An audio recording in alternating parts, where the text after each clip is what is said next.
주님께 고백하겠습니다. 전능하사 천지를 만드신 하나님 아버지를 내가 믿사오며 그 외아들 우리 주 예수 그리스도를 믿사오니 이는 성령으로 잉태하사 동정녀 마리아에게 나시고 본디오 빌라도에게 고난을 받으사 십자가에 못 박혀 죽으시고 장사한 지 사흘 만에 죽은 자 가운데서 다시 살아나시며 하늘에 오르사 전능하신 하나님 우편에 앉아 계시다가 저리로서 산 자와 죽은 자를 심판하러 오시리라. 성령을 믿사오며 거룩한 공예와 성도가 교통하는 것과 죄를 사하여 주시는 것과 몸이 다시 사는 것과 영원히 사는 것을 믿사옵나이다. 아멘. 우리 오늘 함께 봉독할 복음서의 말씀은 마태복음 6장입니다. 마태복음 6장 26절에서 34절 세 번역으로 한 절씩 교독하겠습니다. 공중의 새를 보아라. 씨를 뿌리지도 않고 거두지도 않고 곳간에 모아들이지도 않으나 너희의 하늘 아버지께서 그것들을 먹이신다. 너희는 새보다 귀하지 아니하냐. 자기 수명을 순간인들 내릴 수 있느냐. 어찌하여 너희는 옷 걱정을 하느냐. 들의 백합화가 어떻게 자라는가 살펴보아라. 수고도 하지 않고 길쌈도 하지 않는다. 그러나 내가 너희에게 말한다. 온갖 영화로 차려입은 솔로몬도 이 꽃 하나와 같이 잘 입지는 못하였다. 오늘 있다가 내일 아궁이에 들어갈 들풀도 하나님께서 이와 같이 입히시거든 하물며 너희들을 입히시지 않겠느냐. 믿음이 적은 사람들아. 그러므로 무엇을 먹을까, 무엇을 마실까, 무엇을 입을까 하고 걱정하지 말아라. 이 모든 것은 모두 이방 사람들이 구하는 것이요 너희의 하늘 아버지께서는 이 모든 것이 너희에게 필요하다는 것을 아신다. 너희는 먼저 하나님의 나라와 하나님의 의를 구하여라. 그리하면 이 모든 것을 너희에게 더하여 주실 것이다. 함께 읽겠습니다. 그러므로 내일 일을 걱정하지 말아라. 내일 걱정은 내일이 맡아서 할 것이다. 한날의 괴로움은 그날에 겪는 것으로 족하다. 아멘. 언제 어디서나 걱정하지 마시기 바랍니다, 여러분. 네. 창세기 39장 1절에서 3절 오늘 말씀 본문을 함께 읽겠습니다. 우리 한 목소리로 읽어봅시다. 시작. 요셉이 이끌려 애굽에 내려가매 바로의 신하 신위대장 애굽 사람 보디발이 그를 그리로 데려간 이스마엘 사람의 손에서 요셉을 산이라. 여호와께서 요셉과 함께 하심으로 그가 형통한 자가 되어 그의 주인 애굽 사람의 집에 있으니 그의 주인이 여호와께서 그와 함께 하심을 보며 또 여호와께서 그의 범사에 형통하게 하심을 보았더라. 아멘. 자리에 앉겠습니다. 우리 말씀의 제목을 한번 읽어볼까요? 시작. 범사에 형통하게 하심. 범사에 형통하게 하심. 잘 안 쓰는 말이죠. 범사에 형통하게 하심. 교회에서만 보통 쓰는 말이에요. 범사에 감사하라. 이런 말. 항상 기뻐하라. 항상 기뻐하라. 쉬지 말고 기도하라. 범사에 감사하라. 범사가 뭐죠? 에? 그렇지. 매 순간. 뉘앙스가 딱 느낌이 오죠? 정확히 한번 볼까요? 위에가 범사입니다. 모두 범의 일사. 그러니까 모든 일. 그러니까 항상 이런 뜻이에요. 밑에는 형통입니다. 형자가 뭔지 몰라서 제가 사전에 쳐보니까 뭐라고 나오는지 알아요? 형이 형통할 형이래. 그러니까 열이 받는 거야. 나는 형통의 뜻을 찾고 싶어서 형을 이제 검색을 했어. 근데 형의 그 한자 뜻이 형통할 형이래. 이게 왜 그런 거예요? 병은쌤이 한자 전문가거든요. 걸어다니는 옥편이에요. 옥편이 뭔지 모르겠구나. 옥편이 뭔지 알아요, 여러분? 한자 사전이 옥편인데, 그래서 형통할 형이 그러니까 형통이 뭐냐고. 그래서 보니까 형자는 순조롭다 이런 뜻이 있대요. 순조로울 형으로 제가 썼어요. 원래는 형통할 형이래. 순조로울 형, 통할 통, 통신, 교통할 때 통이죠. 그래서 형통의 뜻은 모든 일이 순조롭게 뜻과 같이 잘 되어감. 이거는 제가 정의한 게 아니라 국어사전에 검색을 해서 그대로 긁어온 겁니다. 모든 일이 뜻과 같이 잘 되어감. 그래서 범사에 형통하게 하심은 항상 뜻대로 잘 되게 하셨다. 이런 뜻이겠죠. 자, 오늘부터 누가 이 이야기를 이끌어 갑니까? 요셉. 아니지. 여러분, 이 성경의 이야기를 누가 이끌어 갑니까? 그렇지, 하나님이 이끌어 가시죠. 근데 하나님이 지금 누구를 통하여 이끌어 가세요? 요셉을 통하여. 원래 누구였어? 요셉 전에 야곱이었죠? 요셉이 야곱의 뭐예요? 썸이요? 요셉이 야곱의 뭐야? 순영아, 야곱이 요셉의 뭐야? 관계가 어떻게 돼요? 요셉과 야곱. 아들이죠. 누가 아들이에요? 야곱이 아들이에요? 요셉이 아들이에요? 야곱이 아들인 것 같지만 요셉이 아들이죠. 야곱이 아빠고 요셉이 아들이에요. 여러분, 오늘 읽은 39장 전에 원래 우리가 37장을 할 차례예요. 근데 샥 넘어갔어. 우리가 좀 속도를 내기 위해서. 근데 37장 오늘 참고를 좀 많이 해야 돼. 그래서 지금 갖고 있는 성경에 창세기 37장을 펴놓으세요. 창세기 37장을 펴놓으세요.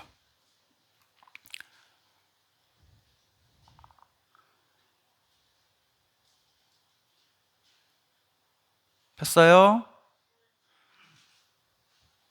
네, 펴놨죠? 자, 37장에 우리 1절을 한번 읽어봅시다. 제이나 주양이 마이크 한 명 들어주세요. 부탁드려요. 감사합니다. 1절 시작. 야곱이 가나안 땅 곧 그의 아버지가 거류하던 땅에 거주하였으니. 아멘. 야곱이 이제 드디어 세겜을 떠나서 원래 가려고 했던 아버지가 계신 그 땅에 가서 살게 되었습니다. 빗나감이 제대로 수정이 되었죠, 이제. 원래 목적지로. 그리고 거기서 이제 사는 야곱. 그리고 2절로 넘어가면 야곱의 족보는 이러하니라 라고 하면서 갑자기 족보를 이야기합니다. 아니, 전도사님, 전도사야, 이제 요셉 이야기 본 다음에 왜 또 야곱 족보야? 당황하실 수 있는데, 여러분, 여기서 족보라는 말은 누가 누구를 낳았고 이 족보를 말하는 거기도 하지만, 성경 구약에서 족보라는 말은 또 어떤 뜻이 있냐면 그 가문의 역사를 말해주겠습니다, 이런 뜻이에요. 그래서 야곱의 족보는 이러하니라 라는 말은 이제 야곱의 집의 역사는 이렇게 흘러갑니다 라는 그 서문 같은 거야. 그리고 바로 요셉으로 이제 초점이 탁 넘어가죠. 아브라함부터 해서 이삭, 야곱으로 이어지는 이 믿음의 족장들, 이 상속자 라인들, 하나님의 복덩어리들의 이야기가 지나가고 이제 다음 세대가 요셉. 목사님이 하나님의 복덩어리인데 그 다음 세대인 우리 중래쌤, 병은쌤 복덩어리고, 그 다음 세대인 저와 진솔쌤과 원규쌤이 복덩어리고, 그 다음 세대에 우리 젊은 하은쌤과 우리 아이들이 복덩어리. 이런 식으로 이 믿음의 계보가 이제 쭉 이어져 오는 거죠. 근데 지금은 초점이 누구에게 있다? 요셉에게 있다. 요셉이 몇 살이 되었다? 몇 살이 되었어? 어떻게 알았어? 동갑이라? 잘 알아요? 요셉을? 어떻게 알았어, 제이야? 요셉 지금 17살인지 어떻게 알았어? 2절에 나오죠. 그렇죠. 야곱의 족보는 이러하니라. 요셉이 17세의 소년으로서 17살. 여러분 또래야, 지금. 그러니까 여러분, 요셉 이야기는 너네 이야기야. 오케이? 요셉 이야기를 교회 학교에서 왜 그렇게 많이 해주냐면 너네 이야기라서 그런 거예요. 너네 이야기라서. 그러니까 요셉 이야기를 여러분 얘기로 알고 한번 이야기를 보는 거예요. 자, 쭉쭉쭉 한번 가봅시다. 3절 한번 읽어볼까요? 시작. 요셉은 노년에 얻은 아들이므로 이스라엘이 여러 아들들보다 그를 더 사랑함으로 그를 위하여 채색 옷을 지었더니. 자, 요셉은 야곱이 노년에, 그러니까 많이 늙었을 때 얻은 아들이에요. 늦둥이야, 늦둥이. 주빈이보다 훨씬 늦둥이에요. 그래서 이스라엘이, 여기서 이스라엘은 누구예요? 3절에 이스라엘이 여러 아들들보다 쭉 하는데 이스라엘이 누굴까? 하나님. 이스라엘이 누굴까? 자, 3절에 나오는 이스라엘이 누군지 맞추는 사람에게 제가 어마어마한 뭔가를 줘볼게요. 선물. 손 들고. 기회는 딱 한 번이야. 손 들고. 10초 지나면 땡. 10. 제이. 야곱 정답. 제이 기대하세요. 왜 야곱이 이스라엘이에요? 왜 야곱이 이스라엘이야? 야곱은 야곱이지. 아빠라서? 여러분, 우리 다시 돌아갈까? 야곱이 형 에서가 무서워갖고 벌벌 떨고 야복강을 못 건너가고 있을 때 하나님의 사자가 찾아와서 뭐 했죠? 둘이 씨름했죠. 씨름하고 나서 어디를 찾죠? 사자가 야곱의 허벅지 관절, 환도뼈를 찾죠. 그래서 으악! 했지만 계속 붙들었죠. 목숨 걸고 붙들었어요. 나를 위해 축복하소서. 그때 준 축복이 뭐죠? 하나님이 야곱에게 주신 축복? 새 이름을 주셨잖아요. 이제 다시는 너를 야곱이라 하지 않고, 야곱은 붙드는 자라는 뜻이었잖아. 다시는 붙들기만 하지 말아라. 왜냐? 너는 이스라엘이다. 이스라엘의 뜻은 하나님이 싸워주신다. 하나님이 승리하신다라는 뜻이에요. 그러니까 야곱 안에 이미 승리의 주님 하나님이 계신데 뭘 자꾸 붙드냐 이거야. 믿고 가라. 믿고 건너가라. 그래서 새 이름을 주신 거죠. 그러니까 야곱이 이스라엘이 되었잖아. 이 이스라엘이란 이름은 하나님의 가문에 속한 나라의 이름이 되었죠. 그 나라가 지금도 있어요, 없어요? 이스라엘이 있죠. 놀랍게도 성경에 나오는 이스라엘이 지금도 있어요. 근데 여러분, 그럼 그 사람들만 하나님의 가문이에요? 아니에요. 우리도 하나님의 가문이에요, 아니에요? 맞아요. 우리도 이스라엘이야. 왜? 어떻게 그게 가능해? 이스라엘이 저기 버젓이 있는데 우린 한국 사람인데 우리가 어떻게 이스라엘이지? 성경에 계속 하나님이 말씀하시는 거. 얘들아, 이스라엘은, 하나님의 나라는 혈통으로 이루어지는 게 아니야.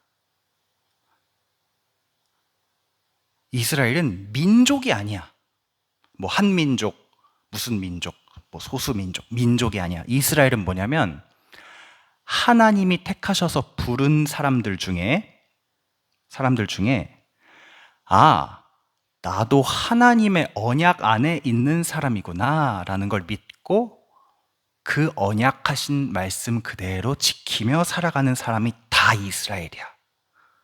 그런 사람들에게 하나님이 대신 싸워주시고 승리를 주세요. 그러니까 이스라엘이 되는 관건은 뭐냐? 언약이야, 언약. 아브라함, 이삭, 야곱으로 이어지는 이 하나님의 이끄심 가운데 단 하나의 힘이 있었죠. 뭐냐? 신실하신 하나님의 변하지 않는 약속, 말씀으로 주신 약속. 내가 너를 복되게 하리라. 너는 복이 될지라. 그 언약을 믿는 자는 모두 이스라엘이에요. 그래서 우리가 이스라엘이에요. 저 이스라엘 사람들이랑 피 한 방울 안 섞였지만. 오케이? 우리가 왜 이스라엘이라고요? 뭐 때문에? 우리가 뭐 안에 있기 때문에? 우리가 뭐 안에 있기 때문에? 하나님의 언약 안에 있기 때문에. 기억하세요, 여러분? 그러니까 누가 가다가 너희한테 Hey, hey, 외국인이 Where are you from? 하면은 I'm from Korea 해야 되죠. 무슨 말인지 알아요? Where are you from? 너 어디 사람이니? I'm from Korea 해야 되죠. 그게 맞죠. 속으로는 한 번 더 얘기해야죠. I'm from Israel 이렇게. 하나님의 나라 백성이니까. 뭐하다 여기까지 왔니? 그래서 3절 이스라엘이, 야곱이 아들이 12명이 있었는데 그 모든 아들들보다 요셉을 더 사랑했대요. 편애를 한 거야, 편애를.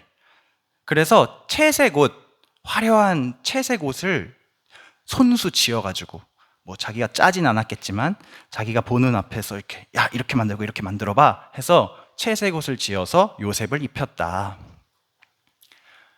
이 채색 옷을 입는 건 무슨 뜻이냐면, 여러분, 요때 요 시절에 채색 옷은 그 집에 대를 이을 사람에게 주는 옷이었고, 여자아이에게 입힐 경우에는 얘는 우리 집의 공주야, 이런 의미였어요.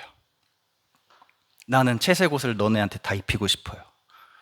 어쨌든 야곱이 요셉에게 채색 옷을 지어서 입혀주었습니다.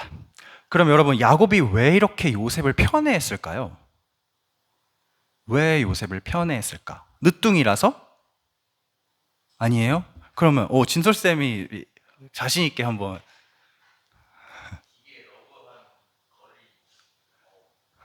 외국인이에요? 교포예요? 되게 러브한 거리요? 사랑하는 여자의 아들이었기 때문에. 아, 그렇죠. 역시 선생님이다. 이 요셉은 누구의 아들이냐면 라헬의 아들, 라헬. 기억나? 레아가 언니고 라헬이 동생인데, 야곱은 누구랑 결혼하고 싶었어요? 라헬이랑 하고 싶었죠. 왜? 라헬이 예뻐서, 자기 눈에 너무 예뻐서. 근데 삼촌 라반이 속였죠. 그래서 레아를 결혼을 먼저 시켰죠. 그리고 라헬은 나중에 결혼을 했어요.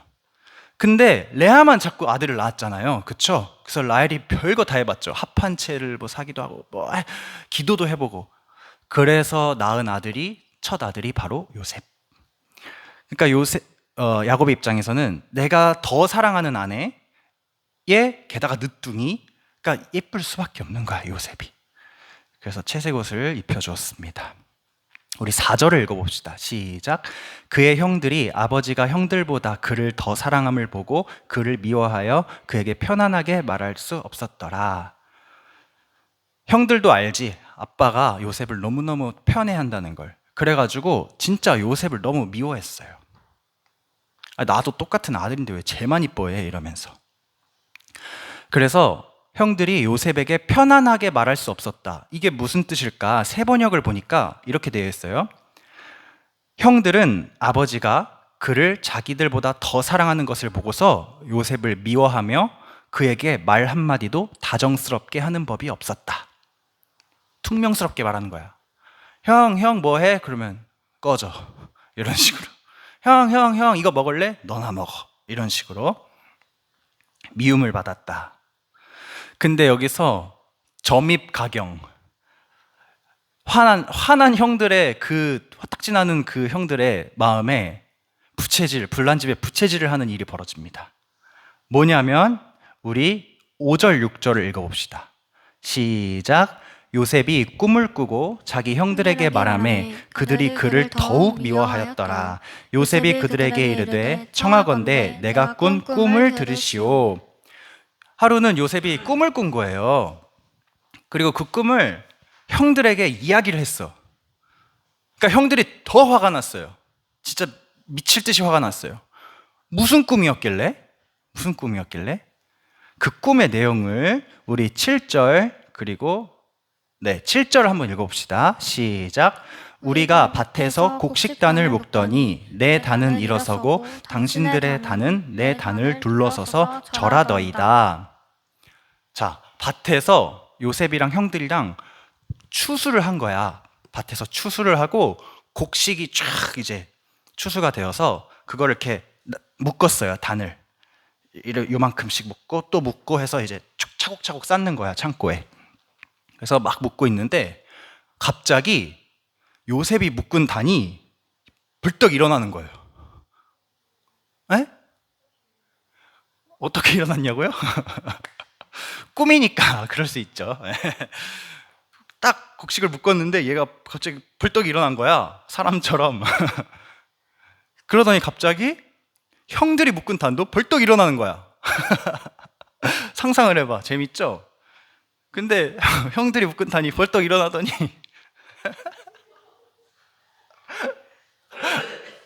주양이가 너무 좋아하네. 그 요셉이 묶은 단에게 절을 하는 거예요. 곡식이 이렇게 예의 바른 곡식이에요. 근데 얘들아, 이게 우리가 생각하기엔 그냥 개꿈일 수 있지만 요셉이 이걸 얘기를 하고 형들의 반응이 아니 안 그래도 미워 죽겠는데 꿈 내용이 너무 발칙하잖아. 아니 지가 막내에서 두 번째인데 같이 이렇게 하다가 묵다가 어떻게 형들의 곡식이 지한테 절을 하는 꿈을 꿀 수가 있어, 건방지게. 뭐 꾼 것까진 인정. 근데 그걸 왜 얘기해 형들한테. 그래서 화가 막 난 거야. 그래서 형들이 뭐라고 하냐? 8절을 우리 읽어봅시다. 시작. 그의 형들이 그에게 이르되 내가 참으로 우리의 왕이 되겠느냐, 참으로 우리를 다스리게 되겠느냐 하고 그의 꿈과 그의 말로 말미암아 그를 더욱 미워하더니.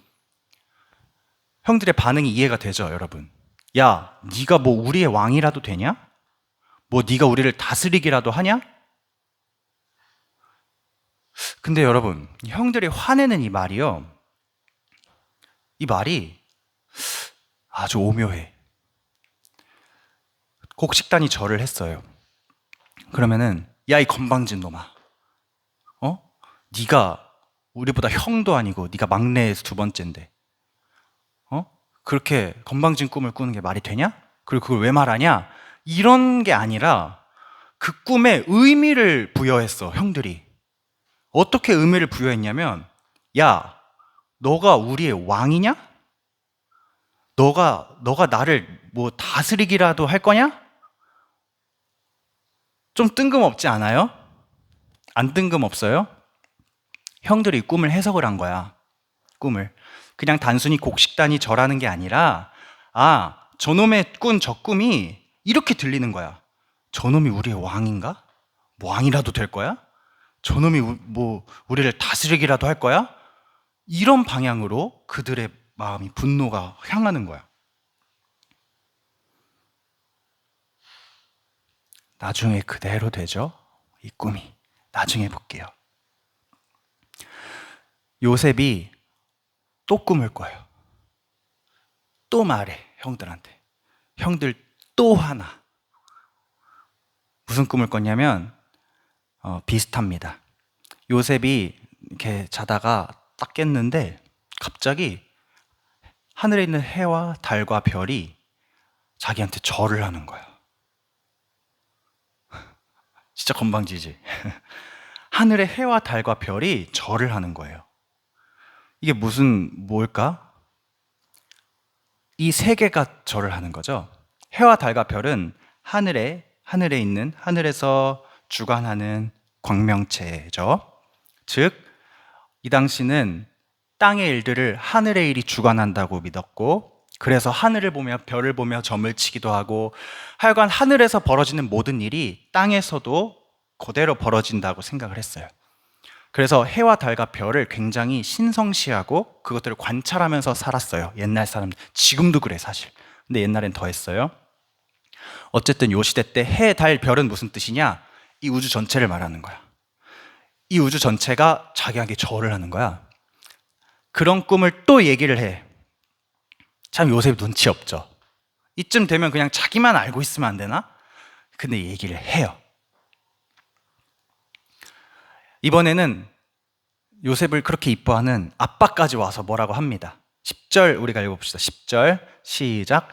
그가 그의 꿈을 아버지와 형들에게 말하매 아버지가 그를 꾸짖고 그에게 이르되 내가 꾼 꿈이 무엇이냐? 나와 내 어머니와 내 형들이 참으로 가서 땅에 엎드려 내게 절하겠느냐?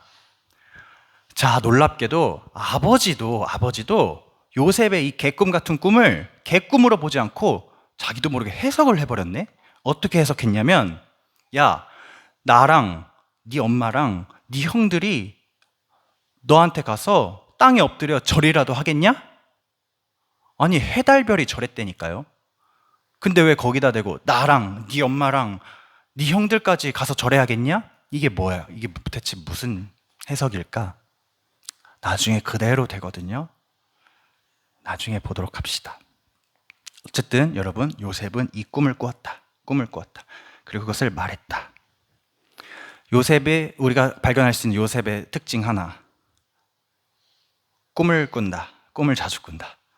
두 번째, 건방지다. 눈치가 없다. 그치? 눈치가 없어. 그러니까 사람 눈치를 안 봐. 우리가 어떻게 하다 보니 지나와 버렸는데 여러분 특징 하나만 더 중요한 특징 2절로 다시 올라가 보세요. 2절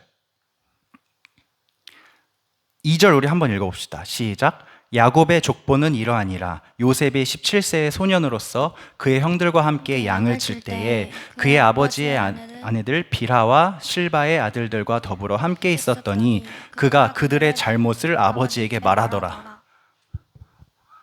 형들이 뭔가 잘못하잖아. 다 양을 쳐. 양치기예요. 아빠가 양치기니까.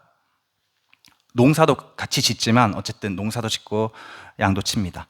근데 양치러 나갔을 때 형들이 뭔가 잘못을 하잖아. 뭔가 못된 짓을 하잖아. 그럼 요셉이 그걸 보고 계속 아빠한테 고자질을 하는 거예요. 아빠, 저 형들 졌다고 짓 한다고. 이상한 짓 한다고. 요셉의 세 번째 특징. 잘못을 보면 일러 바친다. 좋은 말로는 규칙을 잘 지키고 올곧은 사람이고 나쁘게 말하면 고자질쟁이입니다. 이게 요셉의 또 하나의 특징이에요. 그래서 조금 빨리 넘어가야겠다. 자, 이런 요셉과 형들이 요셉을 미워했어요. 진짜 미워했어요. 그런데 다행히도 형들과 요셉이 한 집에서 계속 있지 않고요. 아버지 야곱이 이 형들을 어디로 보내냐면 세겜으로 보냅니다. 세겜 기억나요? 야곱의 집이 세겜에서 지금 떠나서 왔죠. 거기 다 죽이고 왔죠. 거기로 다시 보내 아들들을. 왜 보내냐면 세겜 주변이 그때 말했듯이 엄청 좋은 땅이에요. 그래서 거기에 풀이 많아. 넓은 평야에 목초지예요. 목초지. 그래서 양치는 사람들의 입장에서 세겜 주변 땅을 안 갈 수가 없는 거야. 지금 밑에 야곱의 집과 세겜이 꽤 멀어요. 꽤 먼데도 불구하고 이 형들이 양 먹일 풀을 찾으면 올라가다 보니 세겜 주변까지 간 거예요. 근데 너무 멀리 갔으니까 이게 떠난 지 몇 달이 된 거야. 이제 집을 떠난 지. 그래서 아버지 입장에서는 내 아들들이 잘 지냈나 못 지냈나 궁금하잖아. 얘네들이 양을 잘 치고 있을까? 어려운 일 당하진 않을까? 그리고 또 세겜이랑 사이가 안 좋잖아. 그러니까 세겜에서 이상한 억울한 일 당하는 거 아니야? 걱정이 되니까 집에 끼고 있던 요셉을 불러서 얘야 네 형들이 너무너무 걱정이 되니까 너가 먼 길이지만 좀 가서 형들이 잘 있는지 한번 살펴보고 왔으면 좋겠어. 이렇게 아버지가 부탁을 합니다. 그래서 가요. 요셉이 그 먼 길을 갑니다. 그러니까 야곱도 엄청 큰 결심을 한 거예요. 그 이쁜 내 아들, 그 귀한 눈에 넣어도 안 아픈 아들을 그 멀리까지 보낸다는 게 어려운 일이었을 텐데 갑니다. 그래서 요셉이 막 가요. 세겜으로 가요. 거의 도착을 했어요. 저기 세겜이 보인다. 다 왔다. 근데 다 와서 길을 잃어버려. 세겜 다 왔는데 형들 어딨지? 길을 잃어버려요. 요셉이 좀 어렸을 때는 좀 뭐라 그래야 될까? 맹한 것 같아요. 길을 잃어버렸어. 근데 갑자기 놀랍게도 어떤 사람이 슉 나타나더니 저는 이게 하나님이 보내신 사람인 것 같아요. 어떤 사람이 슉 나타나더니 갑자기 요셉한테 누구 찾으세요? 이렇게 물어봐요.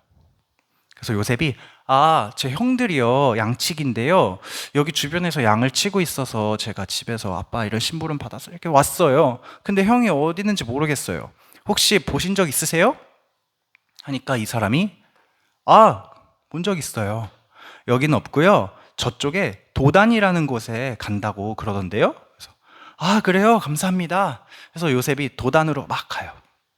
어떤 사람이 알려준 정보를 통해서 도단으로 가니까 진짜 형들이 저기 장막을 치고 양을 치고 있는 거야. 그래서 형 하면서 갔겠죠. 근데 여러분 여기서 아주 끔찍한 일이 갑자기 발생해. 형들이 먼저 요셉을 알아봤어요. 요셉이 오네? 우리 19절 20절 한번 봅시다. 19절 20절 읽어봅시다. 19절 20절 시작. 서로 이르되 꿈꾸는 자가 오는도다. 자, 그를 죽여 한 구덩이에 던지고 우리가 말하기를 악한 짐승이 그를 잡아먹었다 하자. 그의 꿈이 어떻게 되는지를 우리가 볼 것이니라 하는지라. 저기 꿈꾸는 꿈쟁이 온다. 그를 어떻게 하자? 죽이자. 아니, 아무리 동생이 꼴보기 싫고 눈치가 없어도 형들이 동생을 보고 죽여버리자고 하는 게 말이 됩니까? 주양아, 동생들이 말을 안 들을 때가 많죠? 한 대 쥐어받고 싶을 때 있죠. 근데 얘를 죽여버리고 싶다 이런 마음이 든 적 있어요? 아니죠. 왜 이렇게 오래 걸렸지? 뭐 가끔 죽이고 싶다 이렇게 잠깐 뭐 그런 말이 생각날 수는 있어도 실제로 얘를 죽이고 싶다는 마음이 들진 않잖아. 근데 이 형들은 죽여버리지. 그래서 죽여갖고 얘를 구덩이에 던져서 들짐승이 공격했다고 그렇게 우리가 완전 범죄를 꿈꾸는 거예요. 여러분, 왜 이렇게까지 하려고 했을까? 형들이 왜? 아무리 동생이 미워도 지금 10대 소년인 동생이 뭐 그렇게 그렇다고 죽이려고 했을까? 질투나서? 그쵸, 그게 크죠. 질투난다고 죽이는 건 좀 그렇지 않아요?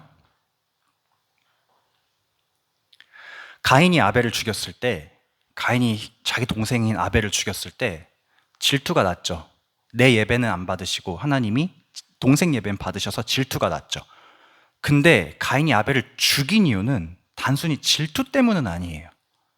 우리가 질투 때문에 사람을 죽이는 경우는 거의 없어.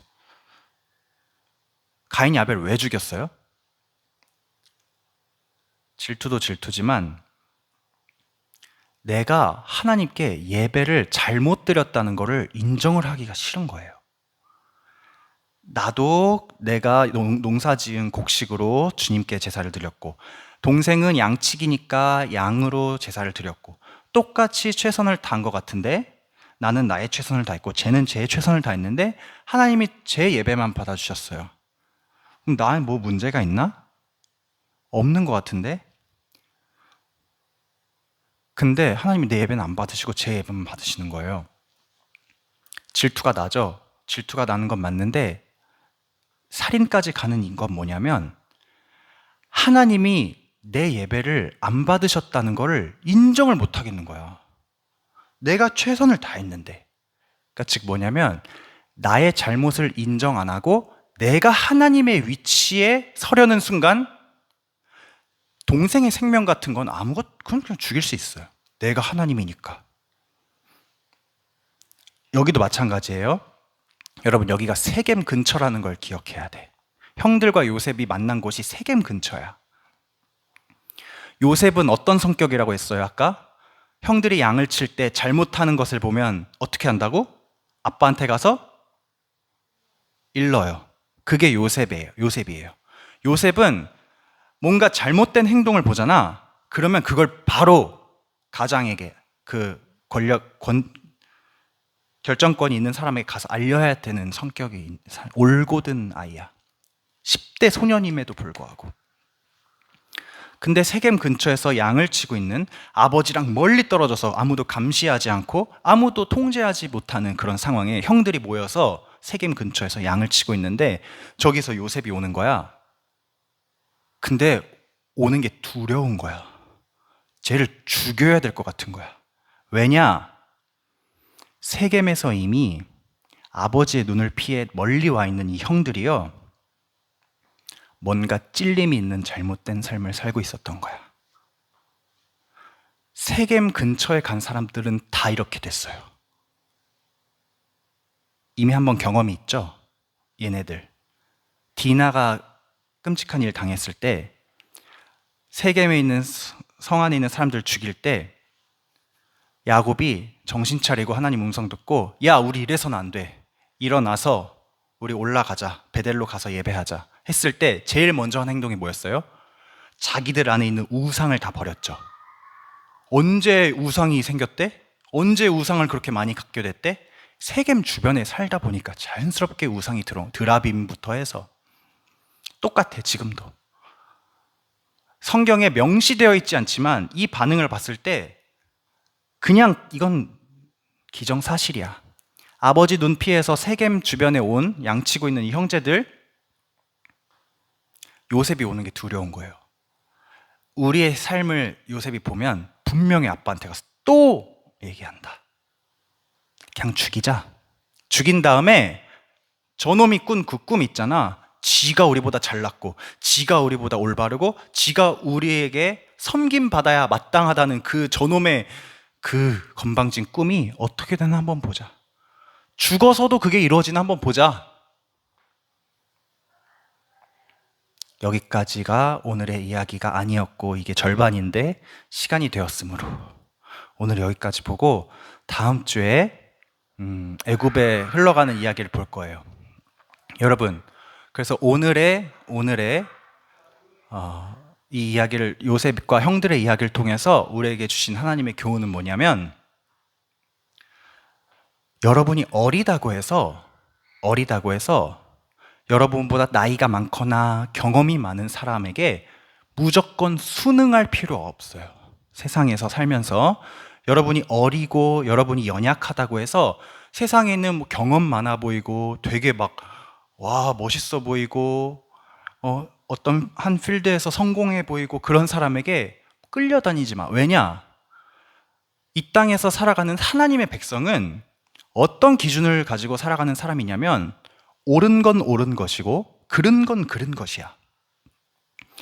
하나님이 주신 양심과 하나님이 주신 그분의 법을 기준으로 했을 때 틀린 것이 있다면 그것은 나이가 많든 뭐 훌륭하든 부자이든 뭐든 아무런 조건과 환경 상관없이 목사이든 전도사이든 상관없이 하나님이 주신 양심과 하나님이 주신 법을 기준으로 했을 때 빗나간 사람이다. 그 사람의 말을 들을 필요 없어. 내 안에 살아있는 양심과 하나님이 주신 법을 기준으로 판단을 하는 거예요. 누구처럼? 요셉처럼. 또 하나, 내 안에 양심이 살아있고 내 안에 하나님이 주신 법이 탁 새겨져 있으면, 여러분, 새겨져 있으면 내가 세겜 같은 곳에 근처에 갔을 때 하루 이틀 시간이 지나면서 점점 여기서 빗나간다는 거를 눈치를 챌 수밖에 없어요. 우리 빗나감에 대해 계속 보고 있죠. 여러분이 고등학교 지금 1학년, 2학년, 요셉의 나이. 너무 감사한 것은 어쩜 이렇게 3명 다 잘 적응했을까? 고등학교. 그거 진짜 쉽지 않은 거거든요. 저 고등학교 올라갈 때 생각해보면 친구들도 바뀌어, 선생님도 바뀌어, 환경도 바뀌어. 막 스트레스에다가 친구는 어떻게 사귀나, 공부는 어떻게 적응하나, 여러 가지로 고민이 많고 힘들었는데 우리 아이들은 너무너무 공부를 잘 이제 열심히 하고 있는 것 같진 않지만 그래도 적응을 잘하고 있잖아요. 이게 너무너무 우리의 기도를 들어주신 하나님께 감사한데, 17살이라는 나이는 이제 내가 어느 정도 판단을 할 수 있는 나이거든요. 옳고 그름을 판단할 수 있는, 요셉처럼 판단할 수 있는 나이. 이 나이에 여러분, 세겜에 자꾸 적응이 되면 나도 모르게 내 주변에 우상이 붙어요. 막 붙어. 물질이라는 우상, 뭐 인기라는 우상, 사람에 매달리는 인간관계의 우상, 여러 가지가 자꾸 붙어요. 성적이라는 우상. 그것을 여러분, 이건 아니야, 내가 너무 빗나가 있어, 이거를 분별할 수 있는 여러분이 되기를 축복합니다. 분별하여서 하나님 앞에 가지고 나가세요. 일러 바치세요. 하나님, 제가 오늘 친구랑 이런 얘기를 나눴는데요, 친구가 이러이러한 얘기를 했어요. 이건 좀 아닌 것 같아요. 근데 맞아요? 하나님 앞에 고자질을 하세요. 매일매일 내 마음속에서 뭔가 빗나간 게 있는 것 같으면 하나님 앞에 고자질을 하는 거예요.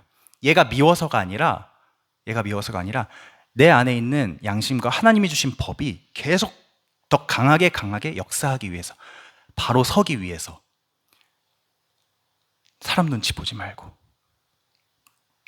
그렇게 요셉처럼 비록 어리지만, 비록 핍박받고, 비록 미움받지만 하나님의 기준으로 생각하는 여러분 되시기를 축복합니다. 그렇게 할 때에 우리가 어디에 있든지 무엇을 하든지 때론 어려움을 당하더라도 주님이 범사에 형통하게 하시는 은혜가 임할 줄로 믿습니다. 그 증거가 다음 주부터 계속 나올 거예요. 창세기가 끝날 때까지. 요셉은 어딜 가나 형통합니다. 왜냐? 17살 때부터 그는 하나님의 기준에서 벗어난 적이 없거든요. 벗어난 적이 없어요. 이 올곧은 성격이 언제 드러나냐? 나중에 어떤 여인이 자기를 막 유혹해, 성적으로. 그거를 거절하면 나는 여기서 죽을 수도 있어, 망할 수도 있는데 바로 뿌리칩니다. 어떻게 그럴 수 있지? 그런 사람이야. 17살 때부터 하나님이 그런 마음을 주셨어. 그래서 여러분, 다음 주부터는 형통하게 하시는 요셉, 그와 함께 하시는 하나님의 이 역사를 우리가 함께 살펴보도록 하겠습니다. 우리가 기도합시다. 우리 기도할 때에 두 눈을 감고